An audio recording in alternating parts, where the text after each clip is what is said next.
Marlène et Jean-Claude sommes très heureux de te présenter une émission très spéciale afin de comprendre les faits d'actualité.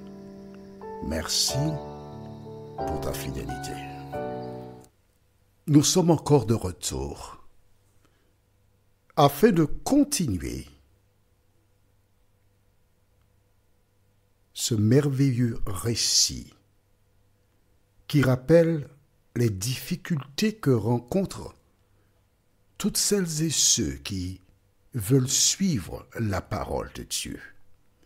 Notre thème de ce jour est le libérateur numéro 2.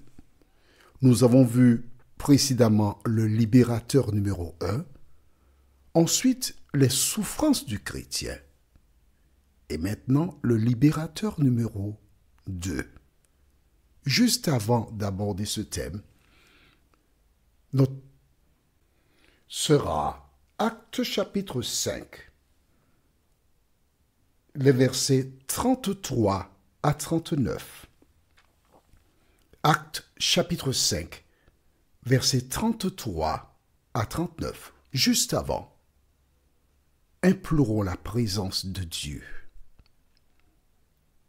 Saint-Esprit, consolateur, nous tournons une fois de plus nos regards vers toi afin de nous laisser conduire dans toute la vérité. En dépit des temps, des circonstances, nous savons que nous avons un guide infaillible qui nous conduit au port. Merci d'ouvrir notre intelligence et de nous accorder la docilité, nous t'en prions, au nom de Jésus pour ta gloire éternelle. Amen. Souviens-toi, nous avons vu précédemment comment les apôtres obéissaient à l'ordre donné par Jésus. Ils proclamaient l'Évangile. À cause de cela, les dirigeants les firent jeter en prison. Mais tandis qu'ils s'y trouvaient, l'Éternel envoya un ange pour les délivrer. Qui que tu sois, tu peux te trouver dans une fournaise ardente, comme Shadrach, Meshach et Abednego. Jésus descendra en personne pour te délivrer. Mais là, c'est Pierre et la Bible déclare des apôtres sont en prison. L'Éternel envoya son ange. En dépit des temps et des circonstances, ne perds jamais la foi. Même si les choses semblent tarder, l'Éternel n'est jamais en retard. Et l'ange donna un ordre de mission. Allez, tenez-vous dans le temple et annoncez la nouvelle, la bonne nouvelle. Sans tarder, de bonne heure, les hommes de Dieu étaient dans le temple, enseignant. Aujourd'hui, ce dont le monde a besoin, ce sont des enseignants qui apporteront la connaissance à celles et ceux qui recherchent la paix qui se trouve qu'en Jésus de Nazareth. Alors, quand les huissiers arrivèrent à la prison, ils trouvèrent que la porte était soigneusement fermée. Les gardes étaient devant la porte, mais la cellule était vide. Ils se regardèrent, ne comprenant pas ce qui se passait. Vois-tu, souvent, il nous arrive de vouloir comprendre les choses divines et d'avoir un comportement rationnel. Mais aucun comportement rationnel ne peut tenir devant l'Éternel des armées. Pourquoi? Parce qu'il déclare lui-même, « Mes pensées ne sont pas vos pensées, et mes voix ne sont pas vos voix. » Tandis que ces hommes avaient la certitude que les disciples devenus apôtres étaient dans la cellule. Ils étaient déjà dans le temple, prêchant, enseignant l'Évangile. Et quand ces derniers revinrent pour donner leur rapport, ils disent, « Nous avons trouvé la prison bien fermée. Les gardes étaient devant la cellule. Mais la cellule était vide. » Mon ami, qui que tu sois, alors que nous entendons beaucoup de faits divers, alors que des lois sont votées pour chercher à museler, empêcher la prédication de l'Évangile, la bonne nouvelle que j'ai pour toi, c'est que le Dieu qui délivra par le passé les disciples devenus apôtres est le même qui peut aujourd'hui aussi te délivrer, si seulement tu te confies en lui. Et tandis qu'ils étaient en train de comprendre ce qui se passait, quelqu'un veut leur dire, hey, mais les hommes que vous avez mis en prison, ils sont dans le temple en train d'enseigner. Oh, la Bible déclare qu'ils allèrent, mais avec beaucoup de sagesse, car le peuple les aurait lapidés. Est-ce que tu vois la différence? Parmi ce peuple se trouvaient probablement des femmes et des hommes qui criaient « Crucifie-le, crucifie-le » concernant Jésus. Et maintenant, ce peuple, il commence à voir, il commence à comprendre. Et il serait même prêt à lapider ce qui toucherait aux apôtres. Le temps est le des enseignants de l'Éternel des armées.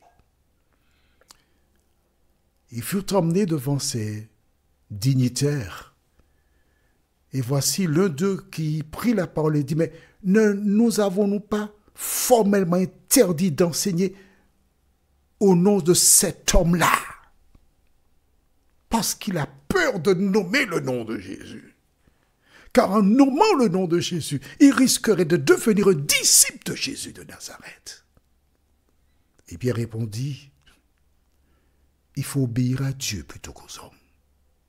Toi qui m'écoutes, toi qui possèdes la Bible, toi qui la lis, à plusieurs reprises tu as fait des découvertes. Mais des découvertes qui sont en contradiction avec l'enseignement de la communauté que tu fréquentes. Tu te rappelles? Mais si, tu sais, je ne vais pas dire à tout le monde ce que tu as découvert puisque tu le sais par toi-même. Que fais-tu de ce que tu as vu, compris dans la parole? Tu as été voir ton directeur de conscience, c'est ça? Ton berger, ton pasteur pour dire, j'ai vu ça, qu'est-ce que tu en penses? L'heure est venue pour toi de cesser d'aller vers des hommes. L'heure est venue pour toi de cesser de demander aux hommes ce que tu dois faire. Je te suggère, je te recommande de mettre tes genoux par terre, de lever tes yeux vers le ciel et de dire, parle ô Éternel, ta servante ou ton serviteur t'écoute.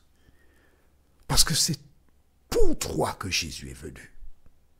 Pour toi qu'il est mort sur la croix du Calvaire. Et c'est pour toi qu'il revient, afin de t'emmener avec lui lors de son avènement.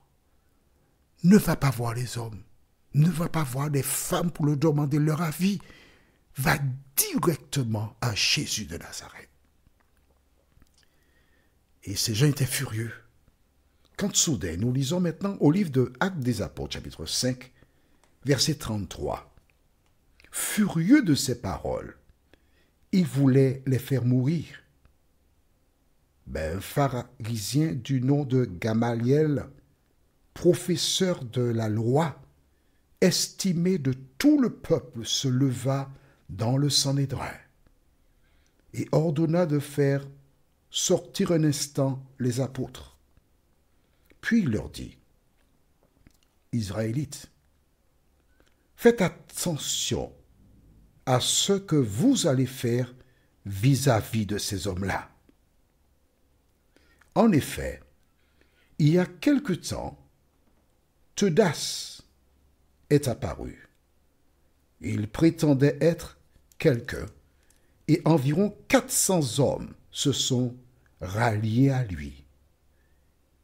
Il a été tué et tous ses partisans ont été mis en déroute. Il n'en est rien resté.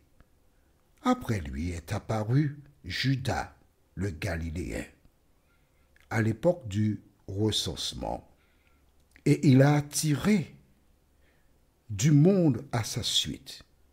Lui aussi est mort, et tous ses partisans ont été dispersés. Maintenant, je vous le dis, ne vous occupez plus de ces hommes et laissez-les faire. Si cette entreprise ou cette activité vient des êtres humains, elle se détruira. En revanche, si elle vient de Dieu, vous ne pourrez pas la détruire. Ne courez pas le risque de combattre contre Dieu. Amen. Vois-tu, ces gens étaient furieux, ils étaient prêts à battre les apôtres, à les mettre à mort. Mais Dieu suscita un homme, Gamaliel. Et tu as lu en même temps que moi, tu as vu. Il leur a dit, ne vous occupez plus de ces hommes. Laissez ces hommes faire leurs affaires.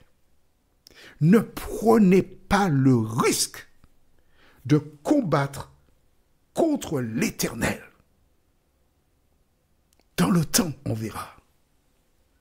Et aujourd'hui, l'Évangile a laissé la Palestine. Aujourd'hui, l'Évangile a laissé le Moyen-Orient. Partout dans le monde, le nom de Jésus-Christ est enseigné. La question que je te pose, toi qui m'écoutes, comment expliques-tu cela? Que petit nombre d'hommes, là-bas, parlent de Jésus.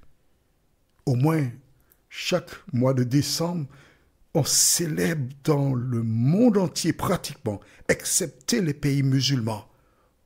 Des gens parlent de la naissance de Jésus, bien que tu sais que Jésus n'est pas né au mois de décembre, à cause de l'hiver. Mais toi qui m'entends aujourd'hui, n'est-ce pas la démonstration que l'Évangile est une puissance pour le salut de quiconque croit? Que tardes-tu? Prions notre Seigneur et notre Dieu. Aujourd'hui, tous les libérateurs rencontrent des difficultés. Toutes les personnes qui proclament ton nom sont attaquées. Mais Seigneur, nous croyons que lorsqu'une personne est appelée par toi, elle bénéficie d'une protection hors norme. Merci de continuer de veiller sur nous. Merci de nous conserver ton amour et ta bonté. Merci d'aider celles et ceux qui doutent de ton existence, Seigneur, à analyser et à te donner leur cœur avant qu'il ne soit trop tard. Ces grâces, nous te les réclamons, non pas parce que nous en sommes dignes, ô Dieu, oh non, mais nous le faisons au nom de Jésus et pour ta gloire éternelle. Amen. Que l'Éternel continue de te faire du bien. Nous sommes parvenus au terme de notre réflexion. Si d'aventure tu as une question, il te suffit d'envoyer un message par le biais de WhatsApp au numéro suivant, plus 596 696 88 93 93. Et alors Jean-Claude, moi, je me ferai un réel plaisir de répondre à ta question.